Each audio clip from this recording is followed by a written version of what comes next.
Seja bem-vindo ao curso de liderança cristã. Esta é a 8ª aula. Os ventos mudaram. Se até o final do século XX e início do século XXI o pentecostalismo ocupava a hegemonia do movimento evangélico brasileiro, esta já não é mais uma realidade no século XXI.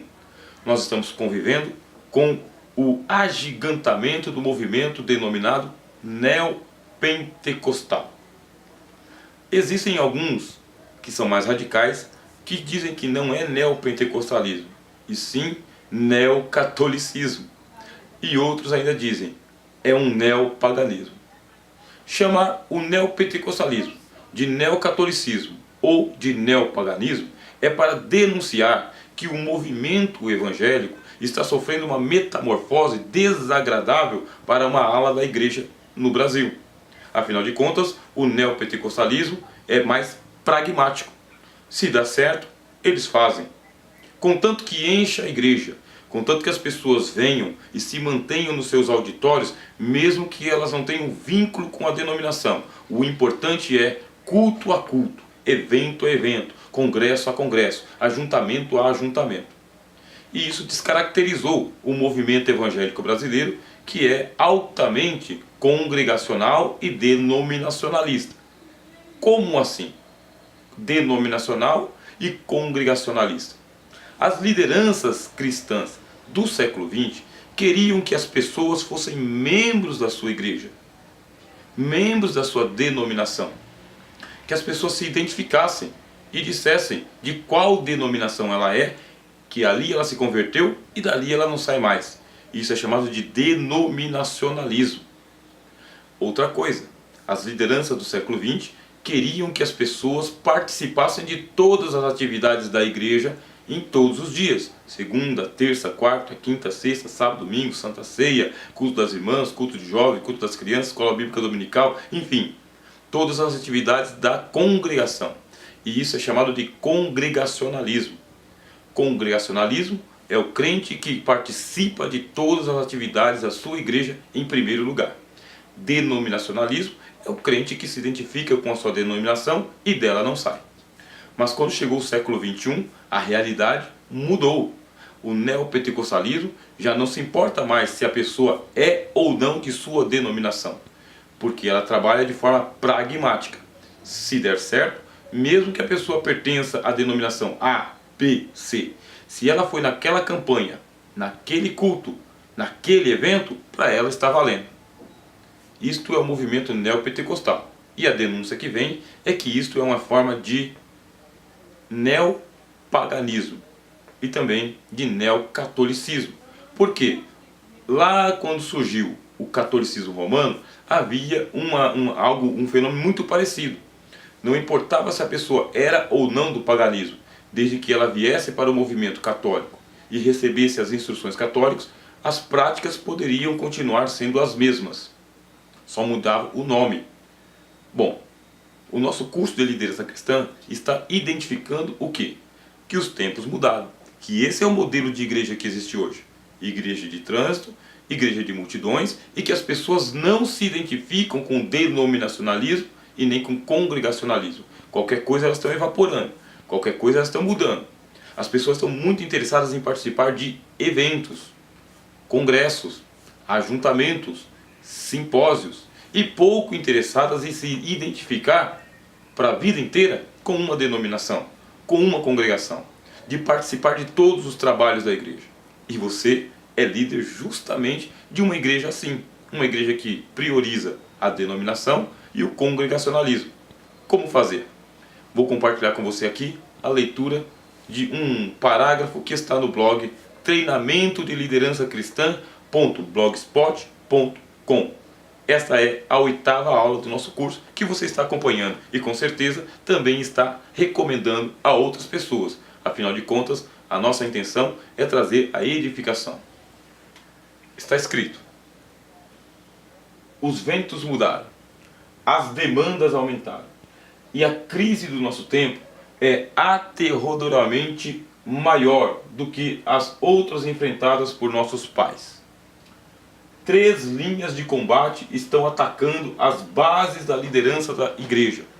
três linhas de combate. Você é um líder do século XXI e existem três frentes de combate lutando contra a tua liderança, contra o seu modelo de liderança. Quais são essas três frentes de combate? Teologia da prosperidade. É um ataque religioso. A pós-modernidade, que é um ataque sociocultural. E a evolução tecnocrática, que é um ataque político-científico. Volte um pouco o vídeo para sua mente não se perder. Você é um líder do século XXI. Você é um líder que quer manter a estabilidade da sua denominação. Denominacionalismo. Você é um líder que quer que as pessoas participem das atividades da sua igreja. Congregacionalismo. Mas existe uma concorrência do lado de fora, que são as igrejas de trânsito. Igrejas que não se importam de que o crente da tua igreja vá participar das campanhas da igreja dele, porque ele não está em busca de membresia e sim de clientela. Aí você vai sofrer um ataque.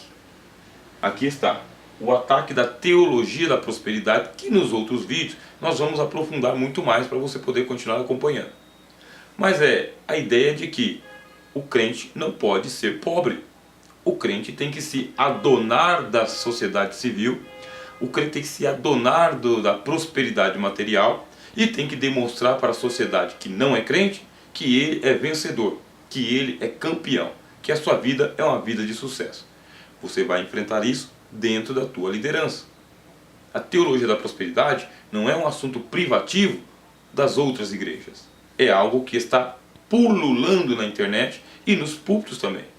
Sempre tem pessoas que dão testemunho de prosperidade, o que choca aquela pessoa que está na sua igreja que não consegue alcançar a mesma prosperidade. Como você vai lidar com isso? Esse não era um dilema da igreja do século XX. Uma igreja pobre, uma igreja de portas fechadas. É dilema da igreja do século XXI. A teologia da prosperidade é uma realidade que você vai ter que aprender a lidar com isso e dar respostas satisfatórias. Não adianta você tentar se evadir.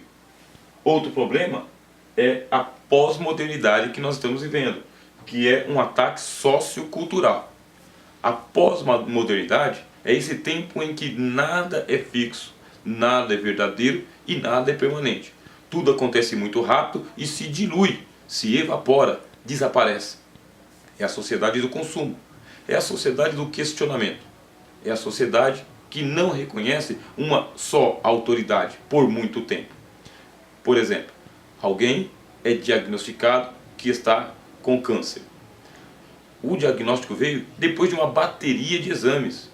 Um especialista na área da oncologia foi lá e deu o diagnóstico. É câncer. Mas a pessoa, ela vai procurar uma segunda e uma terceira opinião. Porque o especialista já não é mais a autoridade máxima naquele assunto. A mesma coisa acontece com você, que é líder cristão. As pessoas chegam para fazer uma pergunta doutrinária para você, mas elas já colecionaram resposta de outras lideranças, de outros canais, de outros livros, de outros estudiosos. E você, para vencer esse debate, precisa estar preparado para dar uma resposta fundamentada, mas sabendo que ela pode ser descartada. Você não é o especialista máximo. Isso chama-se pós-modernidade. Saiba viver nesta sociedade pós-moderna, onde a sua liderança é muito mais uma proposta do que uma imposição.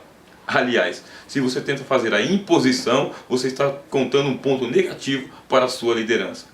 Agora, se você propõe, ao invés de impor, você já ganha um ponto positivo. É a sociedade pós-moderna. E por último aqui, é um ataque político-científico, que eu falo da evolução tecnocrática. Eu ainda me lembro quando havia uma resistência para as igrejas levarem guitarra para dentro do ambiente de culto. Havia uma resistência de levarem bateria para dentro do ambiente de culto. Havia resistência de levar playbacks para dentro do ambiente de culto. Mas com a tecnologia que chegou para ficar, foi necessário fazer uma abertura. E as igrejas que não fizeram abertura perderam muita membresia e perderam muito com isso aí para o reino de Deus. O avanço que nós estamos vivendo tecnocrático científico precisa ser visto com bons olhos, bem utilizado e podado somente os excessos. Por exemplo, uma igreja virtual com uma membresia virtual, que cultua a Deus virtualmente, que não se congrega num lugar físico, que toma a ceia apertando botões, que descartou a necessidade do batismo. É um excesso, mas é a sociedade que nós estamos vivendo. Você é líder? Você é líder cristão? Faça uma leitura sadia de como utilizar o avanço tecnológico e científico sem que você venha cair nos exageros de um lado e de outro, sem radicalismos. Aliás, tornar-se radical nesse tempo é uma tentação muito grande, porque a gente já não aguenta mais tanta coisa sendo diluída. Mas a melhor proposta neste momento é ficar centrado, sem radicalismos. Afinal de contas, as pessoas estão vivendo numa sociedade democrática, livre, com liberdade de ir e vir. E muitas das igrejas sustentam, inclusive, que o homem tem liberdade para ter a própria salvação. Pense nisso. Sou o professor Rogério de Souza, esse é o curso de liderança cristã, o 8º vídeo. Divulgue o canal Conhecimento de Fronteira. Traga mais pessoas para que assim possamos fortalecer as bases de um conhecimento propositivo, mais seguro e tranquilo. Que Deus te abençoe, em nome de Jesus.